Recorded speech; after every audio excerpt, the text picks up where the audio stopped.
حضرت صدیق اکبر امیر آدمی تھے اور ان کا بڑا نام تھا، جانے جاتے تھے. جب انہوں نے کلمہ پڑھا نا، ہلچل مچ گئی کہ ابو بکر کلمہ پڑھ گئے. اتنا بڑا تاجر، سردار، اپنے قبیلے کا مالدار بندہ ابو بکر، حضرت ابو بکر صدیق رضی اللہ تعالیٰ عنہ اتنے بڑا نام رکھتے تھے. اب انہوں نے جب کلمہ پڑھا نا تو ان کے جو دوست تاجر تھے نا، بڑے بڑے لوگ، انہوں نے اونٹ رکھے ہیں، ان کے دروازے بھی اونچے ہی ہوتے ہیں، تو اونچے دروازوں سے اونچے لوگ ہی آتے ہیں. اونچے اونچے لوگ ان کے دوست تھے. کون؟ سب سے امیر آدمی حضرت عبد الرحمن ابن عوف، مکے کے بہترین تاجر حضرت عثمان غنی، حضرت زبیر بن عوام، حضرت سعید بن زید، حضرت طلحہ بن عبید اللہ، یہ ان کے دوستوں کی جماعت تھی. یہ سارے اکٹھے ہو کے نا تو تصدیق کرنے گئے. جا کے کہنے لگے ابو بکر آپ نے کلمہ پڑھ لیا؟ سنائیں.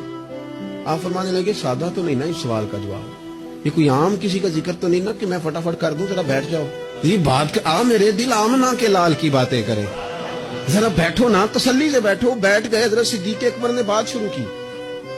انہوں نے نا کلام شروع کیا تو اس میں والہانہ پن اتنا تھا، پیار اتنا تھا. انہوں نے حضور کا تذکرہ یوں کیا، کبھی اخلاق کی بات، کبھی کردار کی بات، کبھی تعلیم کی سچائی کی بات، کبھی زبان کی صداقت کی بات. اس انداز میں حضور کا ذکر کیا کہ وہ جو تصدیق کرنے آئے تھے نا کہ آپ نے کلمہ پڑھا کہ نہیں پڑھا، وہ سارے بھی کلمہ پڑھ کے مسلمان ہو گئے.